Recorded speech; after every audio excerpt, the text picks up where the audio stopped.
നമ്മുടെ നൂറയുടെ ഗംഭീരമായ രീതിയിലുള്ള ഒരു മൈൻഡ് ഗെയിം അല്ലെങ്കിൽ നല്ല മികച്ച ഒരു ഗെയിം സ്ട്രാറ്റജി തന്നെയാണ് ഇപ്പോൾ നമ്മൾ കണ്ടത് ലൈവിൽ.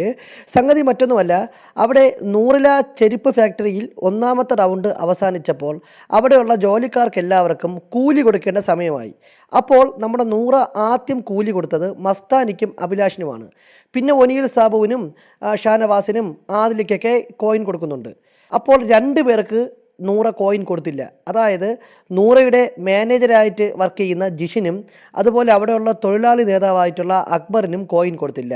ഇതിൻ്റെ പേരിൽ ലൈവിൽ നല്ല രീതിയിലുള്ളൊരു ബഹളം നടന്നു. ജിഷിനും അക്ബറും പറഞ്ഞു, ഞങ്ങളുടെ ക്യാരക്ടർ ചെയ്തു. അതായത് ജിഷിൻ്റെ ക്യാരക്ടർ എന്ന് പറഞ്ഞാൽ മുതലാളിയായ നൂറയെ സപ്പോർട്ട് ചെയ്ത് സംസാരിക്കുക എന്നുള്ളതാണ്. അതേസമയം അക്ബറിൻ്റെ ക്യാരക്ടർ എന്ന് പറഞ്ഞു കഴിഞ്ഞാൽ അവിടെ തൊഴിലാളികളുടെ ഒപ്പം നിന്ന് മുതലാളിക്ക് റിബലായിട്ട് മുതലാളിക്കെതിരെ പ്രവർത്തിക്കുന്ന ഒരു ക്യാരക്ടറാണ് അക്ബറിൻ്റേത്.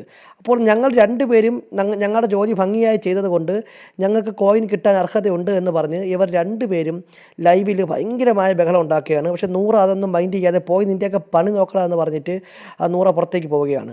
സംഗതി നൂറ അവിടെ കളിച്ചത് തന്നെയാണ് ഗെയിം. കാര്യം ഇവർ രണ്ടുപേരെയും കൊണ്ട് പ്രത്യേകിച്ച് ഉപയോഗമില്ല, ഇവർക്ക് ജോലി ചെയ്യാൻ പറ്റില്ല. അവിടെ നന്നായിട്ട് ജോലി ചെയ്യാൻ പറ്റുന്നത് അവിടെ വർക്ക് ചെയ്യുന്ന തൊഴിലാളികൾക്ക് മാത്രമാണ്. തൊഴിലാളി നേതാവിനോ അല്ലെങ്കിൽ നൂറയുടെ അസിസ്റ്റൻറ്റിനോ അവിടെ ജോലിയിൽ സഹായിക്കാൻ പറ്റില്ല. അപ്പോൾ തൊഴിലാളികൾ ജോലി ചെയ്യണമെങ്കിൽ അവർക്ക് കോയിൻ കൊടുക്കണം.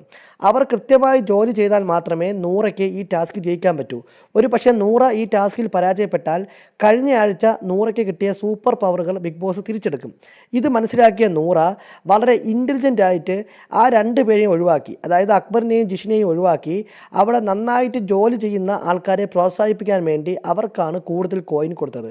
ഇത് വളരെ മികച്ച രീതിയിലുള്ളൊരു മൂവായിട്ട് തോന്നുന്നുണ്ട്. കാര്യം ഈ ഗെയിമിന് ആവശ്യം ജോലിക്കാരെയാണ്. അവർ നന്നായിട്ട് ജോലി എടുത്താൽ മാത്രമേ നൂറ ഗെയിമിൽ ജയിക്കുകയുള്ളൂ. നൂറ ഗെയിമിൽ ജയിച്ചില്ല എന്നുണ്ടെങ്കിൽ നൂറയുടെ സൂപ്പർ പവർ പോകുമെന്നതാണ് പ്രത്യേകത. ബിഗ് ബോസുമായി ബന്ധപ്പെട്ട കൂടുതൽ അപ്ഡേറ്റുകൾക്കായി നമ്മുടെ ഈ ചാനൽ സബ്സ്ക്രൈബ് ചെയ്യുക.